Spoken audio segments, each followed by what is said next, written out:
It's true.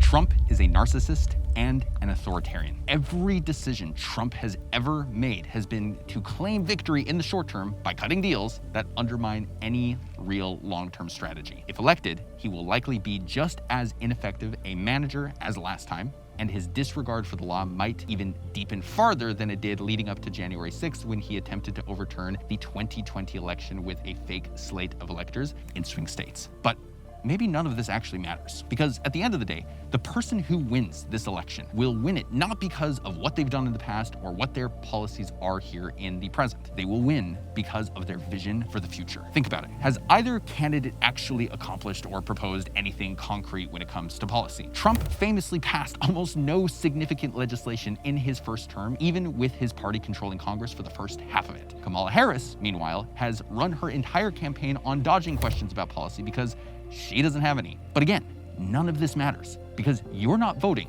on policy. What you're voting on, whether you're aware of it or not, is a choice between two visions. A party promising a techno-futurist path forward with America back on top, and a party that says, don't worry who's president, it doesn't really even matter, you've had a senile old man as president for the last 2 years and you barely noticed. And even if his successor has no policy or substance, it's irrelevant because she has the entire US bureaucracy behind her. And this bureaucracy, not its leader, is what actually lets you live the cushy life you currently live. Now, each of these paths have serious trade-offs, and each of these paths have serious benefits. When it comes to Trump, for example, a vote for him is less about him than it is about the people around him. Elon Musk, RFK Jr., Tulsi Gabbard, JD Vance. These figures promote a techno-futurist society full of deregulation of the markets, unwokification, and disentanglement from global conflicts. They are anti-establishment to their core. But if you think that just because someone is anti-establishment, they're inherently better at governing, or that they'll even get things done with their counterparts in Congress or the Washington bureaucracy that absolutely loathes them,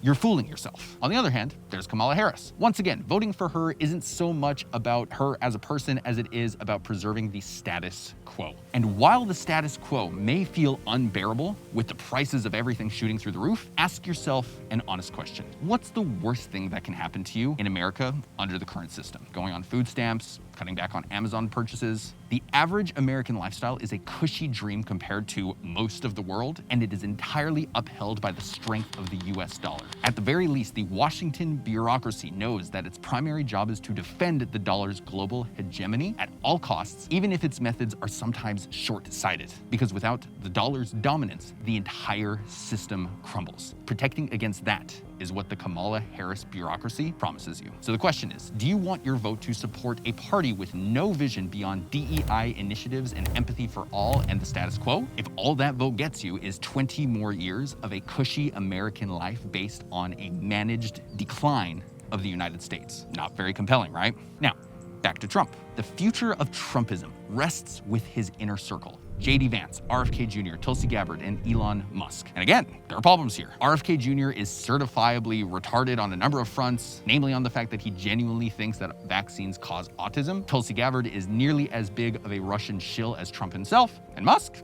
He's backing Trump primarily because it's the quickest way to deregulate the market, allowing him to move forward with Tesla, SpaceX, and his vision of X, or Twitter, as an everything app like China's WeChat. And with Trump himself, the glaring issue is January 6th, the biggest disaster to happen to our country since 9/11. Now, I know that sounds like a bit of hyperbole, but just hear me out. If Kamala Harris lost this election and didn't concede the presidency to Donald Trump, claimed the election was rigged, and continued claiming this all the way up until the certification of the vote, while submitting fraudulent states of electors in swing states, and then overturning the election as sitting vice president just as Trump asked Pence to do in 2021, and then stood down for 3 hours while her craziest supporters broke into the Capitol to ensure that her plan was successful, would you call it a constitutional emergency? You would.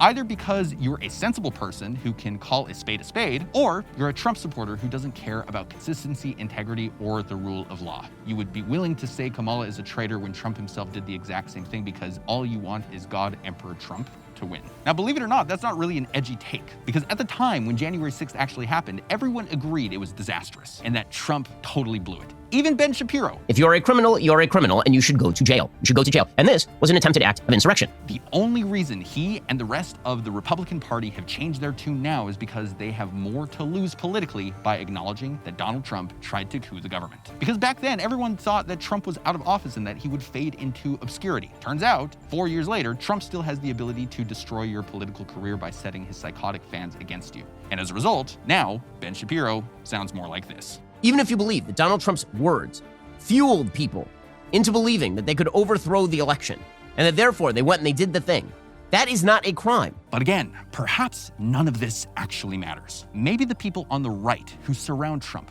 broken as they are the only ones who seriously have a vision of the future that potentially transcends democracy, which will be eradicated as obsolete in the age of AGI. These people see a society that focuses not just on solving today's problems, but pushing forward a world where humans transcend their current state, bringing forth Nietzsche's Übermensch. They see us conquering space, merging with machines, possibly doubling life expectancy with digital biology right around the corner, and ditching democracy because why leave decisions to the uneducated masses when an infinitely intelligent supercomputer can lead us into the future. Now, there will be those of you who hear everything that I just said and be absolutely terrified and say, no, fuck that. That is not the future I want. However, if the description of the future that I just gave you lights you up and makes you excited, which party gives you the best chance of making this future a reality? The party focused on empathy, DEI, and pronouns, or the one where techno-futurists are the major players? Now, aside from techno-futurism, which party has a better chance of tackling a $34 trillion national debt, illegal immigration, and crime? Probably the party that at least pretends to care about the deficit, illegal immigration, and crime. These changes, solving today's problems, will require a focused, disciplined citizenry. Reducing the debt won't be easy or comfortable, and if you think it won't require a reduction in the American lifestyle, you're delusional. Again, if you were excited by that description of that techno future that I just described, would you be willing to lose Social Security, Medicare, stability in the stock market, and endure a recession to solve today's real problems and reach a new technological age where we reach Mars and reestablish US supremacy? That would require real discipline. And if you find that discipline is something that you currently lack in your life, check out the link in my bio where I'll tell you exactly why you've never been able to develop discipline up until this point and exactly what to do about it. Now, before you say, Anti-Prophet, who gives a shit about Mars? Remember, only those with zero imagination mock the idea of becoming an interplanetary species, and only those with zero ambition think that all of our energy should be focused on dismantling white men and the patriarchy. Like, yes, there is a risk in chasing dreams of the future, but the risk is greater if we abandon the future altogether for the comfort of the present. True greatness requires vision, and vision is always about the future. It cannot be otherwise. Now, to be absolutely clear, Donald Trump does not have this vision. Trump has always been about Trump. The only reason he surrounds himself with techno-optimists right now is because he's a master of reading cultural trends. He knows that there's more energy and passion in techno-futurism than in DEI and welfare. So he's hitched his wagon to it, not out of any genuine belief, but because he wants to prove to everyone in this moment that he can win once again and that he won't be forgotten anytime soon. And if Trump's vanity, narcissism, and chaotic style of governance is what opens the door for these techno-futurists to gain influence, people who want a United States that crushes crime, leads in science, tackles the deficit, and limits unnecessary wars, then maybe this Faustian bargain is worth it. Because the alternative is a managed descent into irrelevance, where the dollar's power fades as more countries turn to BRICS, Bitcoin, and the yen due to a loss of confidence in the US, worsened by embarrassing failures in Ukraine, Israel, and likely Taiwan as well. So, which way, Western man? Do you choose the narcissistic, morally flawed, and inept leader who might create the conditions for a bold new age through the people he surrounds himself with? Or do you choose a candidate who, while uninspiring and policyless, guarantees the stability you've enjoyed for another few decades while she focuses on trans inclusion, empathy, and girl power? The choice between a safe and dependable present and a visionary future which could very well fail in the event the citizens of our country cannot figure out how to become disciplined is yours for the choosing.